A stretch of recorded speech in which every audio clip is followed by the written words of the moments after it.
Welcome, students and parents of Owatonna Junior High School. I'm Mr. Hunt, the new principal, and this is Mr. Marcuson, the assistant principal. And today is orientation day. We are excited to have you here today. We have a lot of information to go through, and we'd like to present this short video to cover some of the big picture ideas of our school.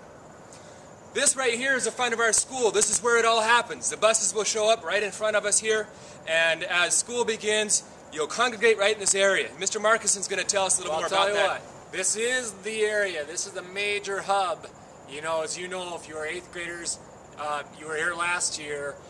The buses come. This is a major loading zone, a transfer zone, a lot of activity. In the mornings, remember, we're coming on to a lot of different sports seasons and stuff. When we're here, we come, we visit with our friends, we're getting ready for the day. We're not really running around playing catch, you know, our lacrosse sticks or our hockey sticks or our footballs. We're just out here. Can I bring a soccer ball? You can bring these things if you're going to use them, you know, maybe after school or something, but we're not going to be starting a soccer game up here in the middle of the yard. Here we are, ready to go. We're visiting, ready to go. This is the front of the school. When we get ready for school at 7:55, if you want to, we open the doors for breakfast. We're going to talk a little more about that inside at 7:55 just for breakfast. If not, 8:07 is when those doors open, and then wham, we're ready to go, get situated, and get ready to learn. And that's how we'll begin our day. We'll see you in a new area in just a moment. Okay, students, this is our cafeteria. A wonderful, nice place. As you notice, there's no tables or anything yet. New ones are coming in, and that's one piece of exciting information that will be happening for our school this year. I wasn't going to tell them. I was going to say we're just going to stand all year. No tables this year. But what? No tables? No, we got new tables. All right. We're going to have Owatonna colors. I tell you what, it's going to be awesome in here. Well, that's really exciting, and we need to make sure we treat those new tables with respect. But we come in here to eat, so Mr. Marcuson's going to go over some things in regards to our breakfast and our lunch program. You know, and I won't take a lot of time because your teachers, lunchroom supervisors, they're going to go through this in detail. They have a real clear plan, but it's real similar to like outside. And in general, we're here to eat and visit with your friends, talk about what's been happening in school or outside of school, and that's a great thing to do, but we're respecting the lunchroom, the tables, the food service staff, the supervisors, and yourselves. And that's really the point at lunch, to get re-energized for that last half of the day and go forward from there. All right. Welcome back. Here we are at another part of the building. Well, this part's all over the building. Lockers. Right here we have one of these beautiful lockers. That's really nice. I could almost fit in there. I was going to say, look at this, the space we have in these lockers. We're kind of joking a little bit. I mean, they're not overly huge, as you can see, but organization is the #1 thing, and if you organize yourself, you can use these shelves in here, hang your clothes, your coat up, and so forth, and be ready to go for the day. A couple little things that hopefully they're reminders and nothing new is, as you can see, there's a combination on all these locks, all right? You're going to have your own individual locker with your combination. Notice how I'm saying your. Can I share it? You cannot share it. Good question, Mr. What if it's my best friend and we want to lock her together? Boy, if I had $1 for every time I heard that, you want to know something? Sometimes, here's a scenario. Let's say Mr. Hunt is my best buddy, and I said, he needs to borrow a pencil. And he can ask me for one. I'll open my locker, I'll get him a pencil, and off he goes to math class to go and work on his math. But we don't share, you know, sometimes I've heard some girls, they want to put their lip gloss in this locker or whatnot, and they need to do it. Hey, it's your materials, your locker. You can share with your neighbors, but it's still, you open your locker, you take care of it, so we don't have things go missing, because that gets to be real tough, you know, when things go missing. Absolutely. And while we're here in the hallway, let's talk about passing time for a minute. You have 4 minutes to get in between classes. And some people get a little nervous about that, because 4 minutes really isn't that long of time. But trust me, it's plenty enough to get from one class to the next class. Most of your classes, since we work on teams here in the school, are actually really close to each other and you don't have to travel very far. There are times when you might be in Phi Ed doing some swimming or something, and you might have to run back over to the top of the school to go to your math class or something. But trust me, we've walked it, we've tested it, 4 minutes is still enough time. It doesn't leave a whole lot of time for being social in between situations like that. But you will, with accurate planning and being proactive, you'll be able to make sure that you get to class on time, which here at this school is very important. Well, students, we're downstairs in the boys' locker room. And we come to this area very importantly because this is one of our greatest areas of theft. And we want to make sure that we're being safe and proactive as we go through our school year.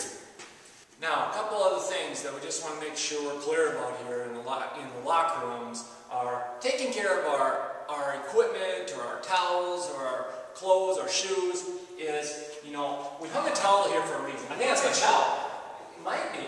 But I tell you what, if it's your towel, it's in the wrong spot. Ah, darn it all. If this is Mr. Hunt's locker, let's say, your stuff goes in it. Okay, it's real simple. You've been assigned a locker, you've been assigned a lock, and we need to use that. And sometimes I think, especially with our swimming, things are wet, obviously, and they want to dry them out and so forth. Hey, you have a small block, a 2-week block of swimming per trimester, and if you need to, take those things home, wash them, dry them, and get them ready for that next day. It'll go by fast. If you do stuff like this, then the locker's not locked. It's open. And guess what happens then? Then someone comes up to our office and says, I'm missing something. Or they talk to the PE teacher, I'm missing something. If your locker wasn't locked, then, hey, that's what happens. So we've got to lock our locks and go from there. And as Mr. Hunt and I like to say, lock it or lose it. Students, now we're near the athletic entrance of the school, which is a really exciting part because come September 14th, what's happening? Our first teen night. All right, teen night. That's so exciting. 8th graders, you know all about that. 7th graders, if you don't know yet, it's a very exciting time when we get together and just have a social event. A lot of times we'll have a DJ and a lot of fun activities. So mark that on your calendar, September 14th. But while we're talking about teen night, let's talk about a few of our school policies too. Dress code and cell phones. First, with cell phones, you can bring them to school. We know it's important to communicate with your parents and your friends. But when you get to school, leave your cell phones in your lockers. It's the safest place to be. You won't lose it. They won't distract you during your class time. So ensure when you show up to school, just take your cell phone out, put it inside of your locker, and leave it there until the end of the day. In regards to dress code, we want to make sure that we're respectful to ourselves and others. And that means a few things. Any of our shirts or clothing that we wear shouldn't have anything inappropriate written on them or any kind of images that might seem inappropriate. Guys, you can't be hanging your shorts down low. You got to keep them up near your waist. Also, when it comes to shorts, fingertip length. Not fingertip length, but fingertip length is how long that our shorts need to be. And we say these things so that as you're finishing up your school shopping, you can make sure that you have appropriate clothing. Certainly, if you have more questions, you'll learn more about those in home base, and they're also in your student handbook. And just to follow up and just on a couple other things, really when we talk about being proactive, when you wake up in the morning and you're getting yourself all gussied up for school, we want you thinking, if I walk into those school hallways, am I in the right, outfit for the day? Am I appropriate? Am I respecting myself and others? So that's what we want you to think about. All right, students and parents, we're just about done here. We're standing in front of our 7 Habits tree, and we do that purposely because this year, as we began last year, we're emphasizing the 7 Habits. This is a leadership school. We're all becoming leaders, the adults, the staff members, hopefully you parents, but certainly the students of this school. We are leaders, and that's our focus for this year and the years coming. We're also going to be touching a little bit on inquiry this year and helping us understand how our questions can lead to deeper learning. And we'll look forward to more information about that as we go through our classes throughout this year. All right, one of the last things we want to touch on here is the cafeteria. We've mentioned it a few times. There's a lot of things happening in there. When we're done with that orientation in home base, we want to make sure we get through there, students and parents, because there are some things, some clubs and different things you're going to want to check out to consider, but there are some things you're definitely going to want to go and purposefully visit.